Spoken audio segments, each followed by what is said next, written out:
নমস্কার বন্ধুরা, আজকে আমি বানাবো ফ্রুট কেক। এর জন্য আমি 250 গ্রাম মতো ময়দা নিয়েছি আর হচ্ছে যে 150 গ্রাম চিনি। এই যে 150 গ্রাম চিনি আমি এটাকে মিক্সিতে গুঁড়ো করে রেখেছি, একদম পাউডার মতো, এই যে পাউডার মতো বানিয়ে রেখেছি। এবারে আমি ময়দাটাকে ভালো করে ছেনে নেব। ভালো করে ছেনে নেওয়ার কারণ হচ্ছে এর মধ্যে দানা দানা এরকম থাকে, ওগুলোকে আমি ফেলে দেবো। এই নোংরা থাকে অনেক, ওগুলো আমি ফেলে দিচ্ছি। চিনিটাও আমি ভালো করে ছেনে নিচ্ছি।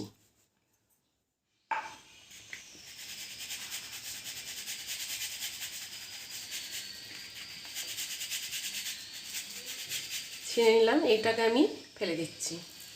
মানে এটা আমার অন্য কোনো কাজে লাগবে, এটা ভালো করে গুঁড়ো করে নিলে। মধ্যে বেকিং পাউডার,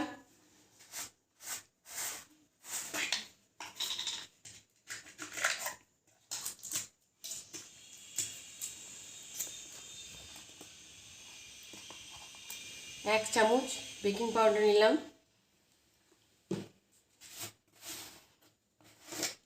এটা হচ্ছে বেকিং সোডা, এটা আমি নেবো হাফ চামচ।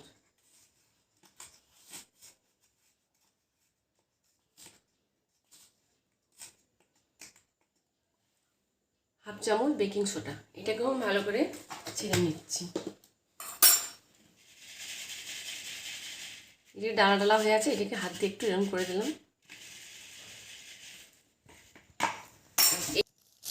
এই কেক বানাবার সময় আমি এই 3 চামচ গুঁড়ো পাউডার দিচ্ছি। গুঁড়ো দুধ দিলে টেস্টটা খুব ভালো হয়। 3 চামচ দিলাম।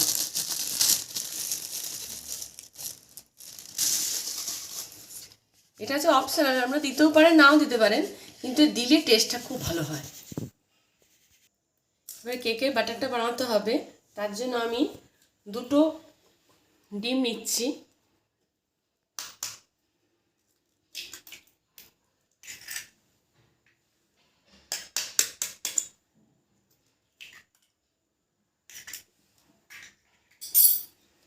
ডিমটাকে এই যেরকম একটা জিনিস নিতে হবে, নিয়ে খুব ভালো করে একটা ডিমটাকে ফেটে নিতে হবে।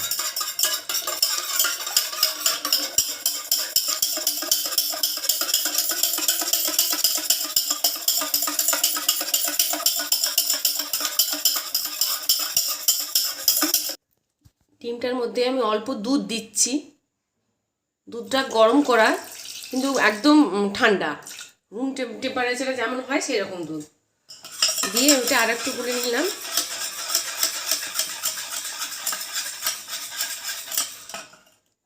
দিয়ে আমি রিফাইন অয়েল দিচ্ছি, এতে হাফ কাপ। আপনারা ব্যাটারও দিতে পারেন, বাটারটাকেও ভালো করে মেল্ট করে দিতে পারেন। আমি বাটার দিচ্ছি না, না দিয়ে আমি রিফাইন অয়েলটা দিচ্ছি।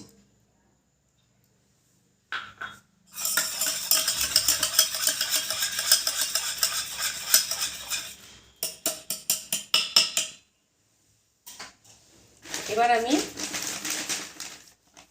যে ময়দাটা আমি আগে থেকে চেনে রেখেছিলাম, ওইটাকে আস্তে আস্তে আমি এর মধ্যে মেলাবো।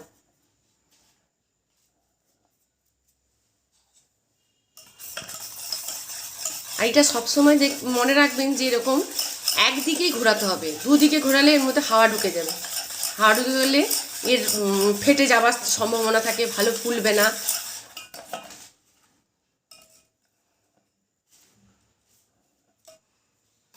এরকমভাবে একদিকে ঘোরাতে হবে। যখন ধরুন টাইট হয়ে যাচ্ছে, একটু দুধ মেশাতে পারেন।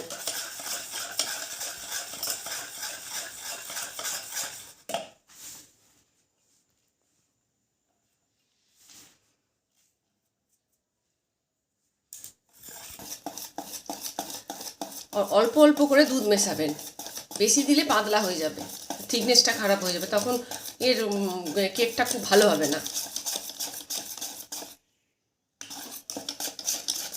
খুব ফেটাতে হবে, ফেটালে খুব নরম হবে কেক। এরকম একদিকে ফেটাতে হবে।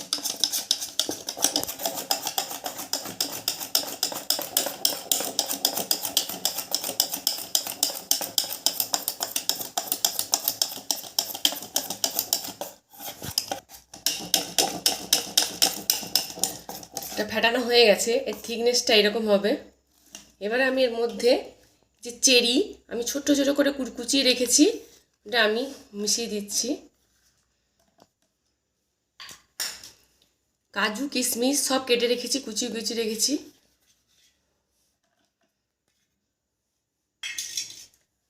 আর এটা হচ্ছে চাল কুমড়ার মোরব্বা, এইরকম ছোট ছোট করে কেটে রেখেছি, সব মিশিয়ে দিলাম।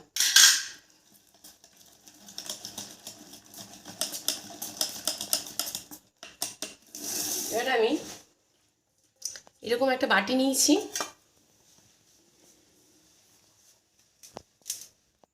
আমি যে পেপার নিয়েছি এরকমভাবে পেপারটিকে বসিয়ে আমি গোল করে কেটে নিয়েছি পেপারটা। এবার পেপারটার উপরে আমি রিফাইন অয়েল এরকম রেখে দিলাম, দিয়ে ব্রাশ করে দেবো, যাতে কেকের ওই ব্যাটারটা যখন দেবো গায়ে লেগে যাবে না। গাটাও দিয়ে দেবো ভালো করে।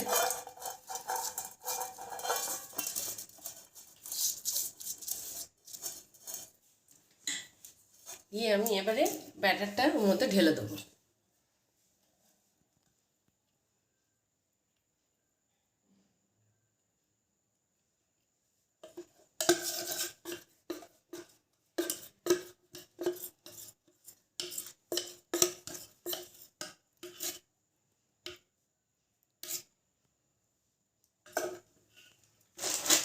এটাকে আমি খুব ভালো করে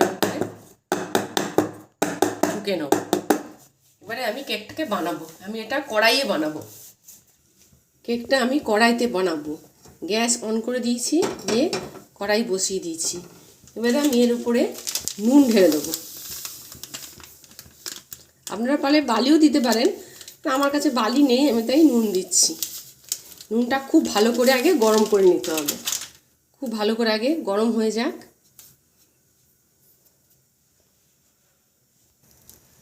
নুনটা গরম হয়ে গেছে, আমি এরকম একটা বিড়া নিচ্ছি, নিয়ে এর উপর আমি বসিয়ে দিচ্ছি। দিয়ে এটা আমি এর উপরে বসিয়ে দিলাম। আঁচকে একদম সিমে রাখতে হবে, সিমে রেখে এরকম একটা গামলা নিয়ে এর উপরে আমি চাপা দিয়ে দিলাম। এটা ঘরোয়া পদ্ধতিতে কেক বানানো, আপনারা ওভেন কেকের ওভেনও বানাতে পারেন বা মাইক্রো ওভেনেও বানাতে পারেন, কিন্তু যাদের নেই তারা এরকমভাবে বানাবেন কেক। আর এখন তো 25 ডিসেম্বর আসছে, তার জন্য আমরা বাড়িতে সবাই ঘরে ঘরে কেক বানাই। এরকমভাবে কেক বানান। এটা আমি 20 মিনিট পরে আমি খুলে দেখব। এটাকে একদম আমি সিমে করে রেখেছি।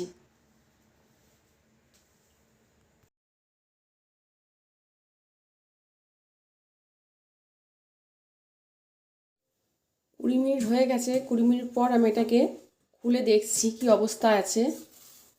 এখনও হয়নি, আরও 15-20 মিনিট এটা টাইম লাগবে। আর একটা কথা বলার আছে, আমি এটায় ভ্যানিলা এসেন্স দিইনি, কারণ আমার কাছে ভ্যানিলা এসেন্সটা ফুরিয়ে গেছে। আপনারা পারলে হাফ চামচ ভ্যানিলা এসেন্স দিয়ে দিতে পারেন। অনেক রকমেরই এসেন্স পাওয়া যায়, রোজ এসেন্স বা পাইনাপেল এসেন্স অনেক রকম পাওয়া যায়। আমার কাছে নেই, আমি তাই দিতে পারিনি। তা নেই বলে কি খাবো না কেক বানিয়ে, তাই বানিয়েই ফেললাম কেকটা। এসেন্স দেওয়ার কারণ হচ্ছে যে কেকটার মধ্যে সুন্দর গন্ধ হয়, এছাড়া আর কিছু নয়। আমার একটু খুলে দেখছি, মোটামুটি হয়ে এসছে। আমি এর উপরে দিয়ে দিলাম এগুলো গার্নিশিংয়ের জন্য।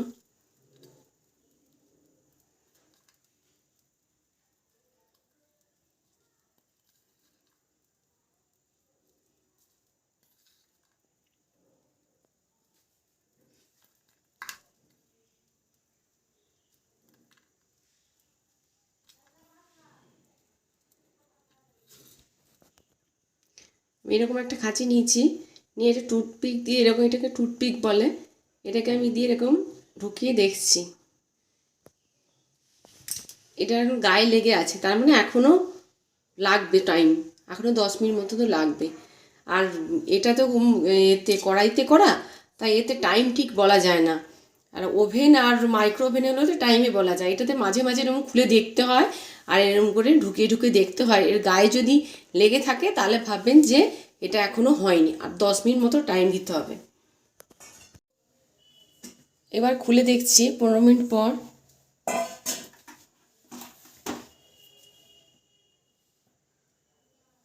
হয়ে গেছে, এটা গায়ে একটু লেগে নেই, দেখুন গায়ে লেগে নেই। এবারে গ্যাসটা আমি অফ করে দিলাম, দিয়ে এটা আমি নামাচ্ছি।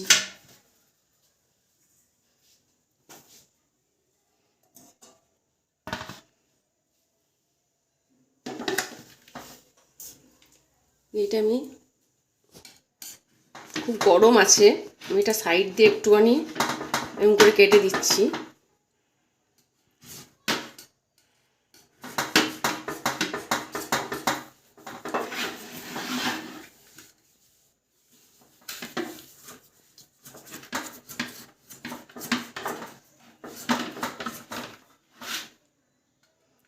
এরকমভাবে কেটে দিয়ে ছুরি দিয়ে একটু চালিয়ে দিলে কি কেকটা খুব ভালো করে বেরিয়ে আসবে। খুব গরম আছে তো।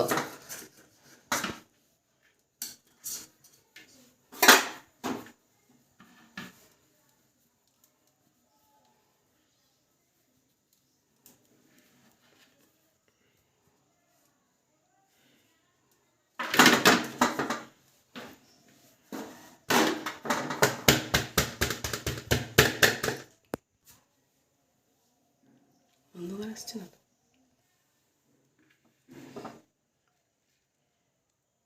হ্যাঁ, হয়ে গেছে।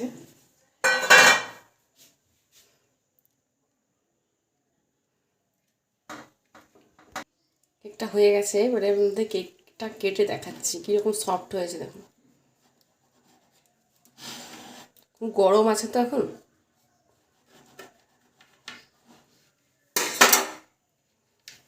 দেখুন এরকম সফট, খুব সুন্দর হয়েছে কেকটা, খুব ভালো হয়েছে কেকটা। এবার আপনারা এরকমভাবে কেকটা বানিয়ে দেখুন, যেরকমভাবে আমি বানালাম ওরকমভাবে বানিয়ে দেখুন, নিশ্চয়ই ভালো হবে। এই ভিডিওটা ভালো লাগলে আপনারা লাইক করবেন, শেয়ার করবেন, সাবস্ক্রাইব করবেন, আর পাশে যে বেল বাটনটা আছে ক্লিক করবেন। আর আমার আগে যত সমস্ত ভিডিও আছে দেখবেন। এবং আমি আগে আরও একটা কেক ছেড়েছি, ওটা ব্ল্যাক ফরেস্ট কেক, ওটাও দেখবেন কেমন হয়েছে। আপনারা সবাই ভালো থাকবেন, নমস্কার।